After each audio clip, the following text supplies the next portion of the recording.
Hi, everybody. I guess Stigma-Free Society has asked me to go live on my own.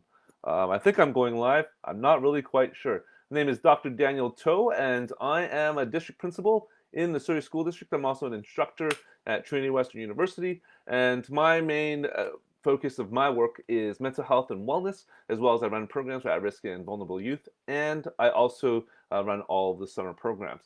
So, going live here without questions, sort of just winging it because the technology failed us.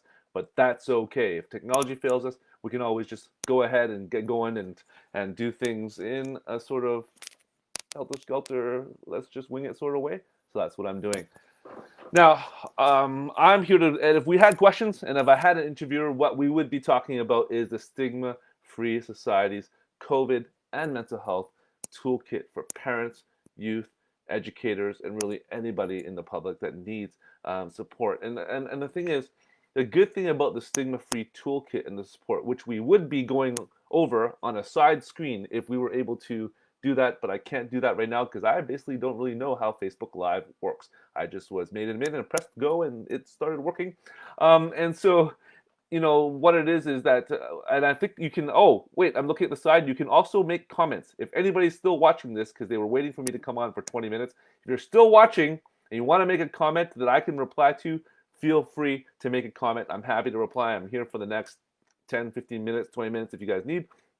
The thing with the Stigma-Free toolkit and the way that I explained it, both in an interview and also to anybody who will listen, it's preventative medicine. It's such a great toolkit when you look at all the different suggestions and processes and tools that allows kids and parents and educators to really build up the resilience during this very difficult time. We've never been in a pandemic before. Maybe during the Spanish flu hundreds of years ago, but none of us watching live on Facebook were likely alive at that time. Maybe there's an awesome 100-year-old grandmother or grandfather, and if you were in the war, thank you for your service. But maybe there's someone, but generally none of us have been in a pandemic before. And going through this can be a very, very stressful thing. From March to May, we basically only saw the people in our house. And for those who are living alone, you saw basically nobody except people on the news and people on Facebook and people streaming live on video and FaceTime and those things, but it was really a socially disengaging time. Then fast forward to May and June when we started lifting restrictions and you could, it was like, could see people. It was like, and I akined it in my blog to people in Plato's allegory of the cave. It was like people who have spent years in darkness and all of a sudden they're unchained, they're released, the rock is let free of the cave. They walk out into the light and it's scary going back into public with all of these restrictions. I don't know about you, but it was actually quite a scary thing. Everyone's wearing masks. We got to sanitize everywhere. You walk back out into a world you may not understand. And the Stigma-Free Society's toolkit is one which prepares you for the eventualities of our new normal. And while BC has been really great, and if you're not from BC, welcome and thank you for joining us. But BC's been really great at keeping COVID down, but that's come at a cost. It's come at a cost of us not having the social interactions that we're used to having. We just had our first family get together in 5 months, and we used to meet every week, and that was just a week ago. Right, and even for the kids, my kids were walking around with hands in their pocket and all those things. It's just different and new for everybody. And the Stigma-Free Society Toolkit really tries to meet the needs, to build the resilience for people to be able to go out into our new normal, to be able to live their lives as best they can, but also have the emotional and social and emotional and mental wellness to be able to deal with some of the stressors that come their way. So what are some of these stressors? And again, I don't know if there's questions. I see Lindsay on there, Nisha on there. It's good to see you online. Love your pictures. Jen, and thanks, Jen, for I try to do what I can for the Surrey School District. It's been hard for us as well. I've only been able to see my teachers online, and it's been difficult for all of us. I've been dancing online for them, and maybe I'll dance for all of you at the end of this video. You never know. So really, what are some of these challenges that people might face as they go back out to the new normal? the feeling, my studies and my research is on the ideas of membership and community. Membership and community are so important in education and learning. Being able to communicate face to face with teachers, feeling a member of the school community, feeling a member of the extended school community, like the parents and the pack groups and all the different teams, the sports teams that are out there in schools. Being a member of that community and being a member of society is so important. What are some of the struggles? Well, some of those membership opportunities may not be there when you go to school in September. Those membership opportunities, I just had SFU cancel a camp on my daughter recently because they couldn't meet the provincial requirements, I don't think, for safe and social distance. So some of the summer community is not there. So going out into the new normal, the community is still not necessarily there. You're still sitting at a social distance. You're still not able to hug your friends. And a lot of kids really like to hug and high five and be with one another because that human connection is so important. Not being able to shop like you used to shop, not being able to eat like you used to eat, not being able to see your waiter's face or your waitress's face. All of those are stressors that people have to deal with in our new normal. And that's why the Stigma-Free Toolkit is so great at helping people build up resilience. What can you do when you feel down? What do you do if you're out somewhere and you feel like, oh, this is actually a really stressful environment for me? Giving you the tools to be able to handle those things on the spot. Different from some of the other resources out there. Some of the resources out are great, but if you feel this way, call this person. Stigma-Free Society's toolkit is, we will teach you how to handle it on the spot if you feel this way. So you can see they're very different things. It's like taking cold effects and eating right versus taking a Tylenol or an Advil. Both are good, both are necessary, but they both serve different purposes. And so really, that's what it's all about. And today, I'd be remiss at not mentioning, and Andrea would probably call me and say, hey, you forgot this entire thing. Today is actually also a fundraising event. And I think I need to play some fundraising music because I think just hearing me talk randomly for 20 minutes is boring to even my family, let alone like strangers. And so I'm sure you don't want to hear me just like randomly chat. And so let's play a little bit of music in the background. What I've been playing for my teachers, because it is the end of the school year, is Europe's The Final Countdown. So as I play that, let me just do a little bit of quick advert for the Stigma-Free Society. So you gotta wait for the music though. It's gotta get to a part where I can advertise well. Here we go, wait for it. So the Stigma-Free Society, fantastic. So I've known Andrea for quite a long time, and we've been friends. We met in an event where she was talking about her struggles with mental health, why she started the Stigma-Free Society as Bipolar Babe, as she was known before in her previous sort of work in society. And now she's the president CEO of Stigma-Free Society and really working hard to help giving kids and adults the resilience to deal with mental health issues. The society, like any of the societies out there, United Way, any of the community agencies out there, really struggling to find funds to continue the good work. And the work that they do in our district, they've reached over 10,000 students in the Surrey School District, let alone other school districts that they're in, Vancouver, Victoria, other places that do. I just pressed my printer. I don't know why I did that. That's very strange. And they've been doing really, really great work. It's so important to donate the whatever you can provide. Right now, our ask is 1,000 people donating $20 each, and I'm going to donate my $20 as soon as I'm done with this on the Canada's Help site. I think the link is somewhere on this page. I don't know. Maybe someone commenting can put the link in. Lindsay, put in the link for the donation. Lindsay, do you hear me? Lindsay was supposed to be interviewing me, but now I'm just talking by myself online. Lindsay! This is getting awkward for the viewers. Can you please Lindsay's going to put the link on the comment. Please go to the Canada Help link site. The money will go to such a good thing. So let me tell you a little bit of what the money pays for, okay? So schools pay a little bit of a fee to do. Do you want me to turn off the Final Countdown? No, the Final Countdown in the background is okay. Or let me turn on some other music. So let me tell you what schools do with this money and what Andrea does with the money. So schools are asked to pay a little bit of money to be able to, hold on. I can't do two things at once. Instrumental, Michael Bublé. Let's play some Michael Bublé. Here we go.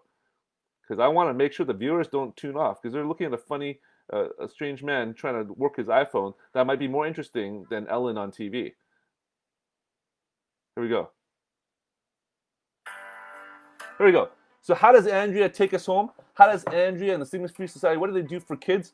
Um, so all of your money will go to people going out to the schools, and we're going to be doing that even during COVID, having events for students, whether they're virtual or live, and teaching school students how to not give in to stigma. So whether that's stigma about mental health, which is a main focus, or stigma about race and racism, which is also a main focus right now in society, with all the different troubles that are happening in the States, but also here, combating racism, combating stigma in terms of gender fluidity, combating stigma in terms of mental health and wellness, all the different stigmas that you could possibly think of, they talk about nearly all of them: bullying, stigma of kids who are seen in a certain light when they actually want to be a artist instead of an athlete. And just even some of those smaller stigmas is just combating all stigma in the schools and being able to teach kids, hey, accept everyone and love everyone for who they are. Now, who doesn't want to learn that lesson? So what Andrew does with this money, they charge schools a small amount, but if schools can't pay, they go anyways, and they pay their staff to go out and give materials to the students. It comes with stickers that say, hey, the school is now a stigma-free place, and they've done that for 10,000 students in Surrey, and we're looking to do more. They don't have a limited staff. They're trying to go into more, but the more you donate, the more they raise,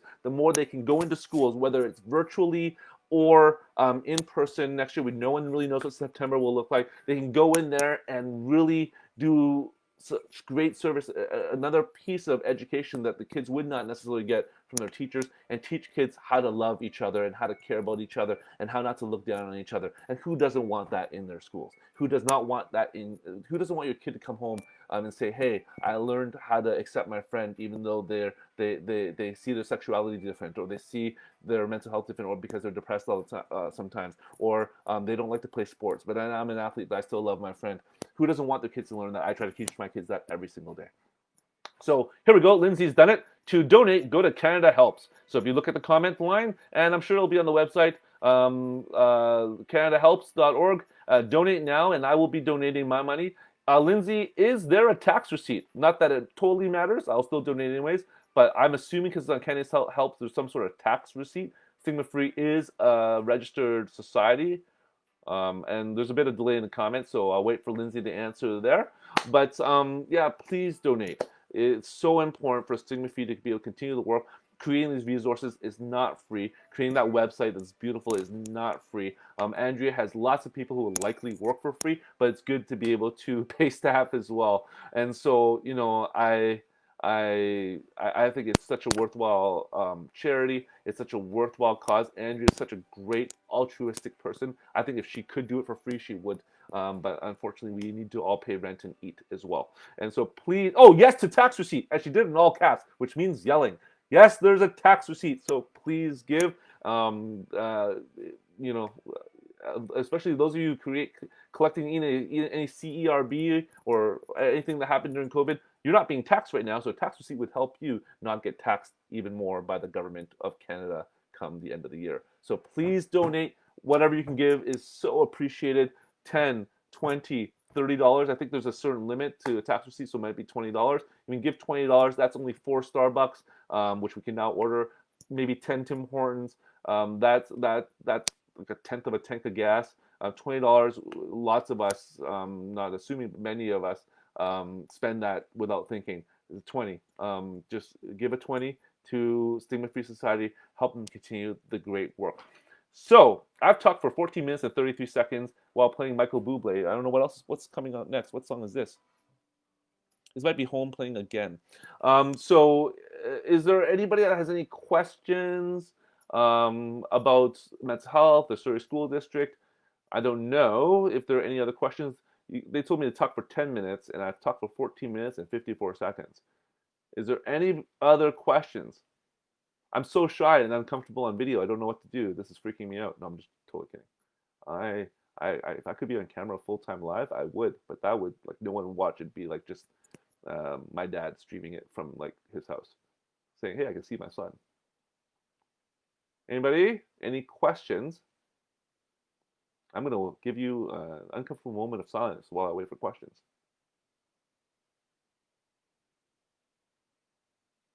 Okay, well, if there are no questions, please remember to donate. Canada Helps. I'm going to do that as soon as I come off this Facebook Live, and so no one sees my MasterCard number. And yeah, if there are any questions, I'm going to comment. I'm going to send you, everyone, my email address. Look at that. If anybody has any questions, here's one email address. It is delayed, Lindsay. You are totally right. That's one email address. Here is the other one. That's the other one. And if you're interested, my niece, actually my wife's niece, so not my niece, is actually going to be guest blogging on my blog about a grade 11 going to grade 12's perspective on COVID and how, basically a student's perspective dealing with mental health and all the different issues. So if you go to Dr. Daniel Toe, I'm going to do a shameless plug, Andrea, because you made me admin on the Facebook page. DanielToe.com, I think that's my website. I'm going to check that because, hold on, Dr. If you go to here, if you go to that page, you'll see a guest blog that I will send to Andrea as well. It's going to be my niece on there. She's an amazing writer. She writes like a fourth year university student, but she's going to grade 12. She's going to be the co-president of her high school, and she's going to be blogging. I think I said the end of the week, but probably next week, early next week, she's going to be blogging on there about just her experience dealing with things as a student. So that's going to be super interesting. I'm super excited to read what she has to say. And yeah, so if there's no more, I think there is someone coming on at 12:30, or maybe there was supposed to be someone coming on at 12:30, but I took way too much time because I'm interested in playing music for everyone. So as I said to my staff, thank you for listening to Daniel Toe Radio. I really appreciate you tuning in. I'm going to play you out to You Spin Me by, what is it, Dead or Alive. You Spin Me by Dead or Alive to play you out. Thank you for supporting the Stigma-Free Society. Don't forget to donate. Don't forget to donate. And yes, to tax receipt. Make sure you spend time taking care of each other, but also, as I'm sure Andrea would say, and the whole premise of her site is, make sure you take care of yourself. Because if you can't take care of yourself, how can you take care of other people? Have a great day, everybody.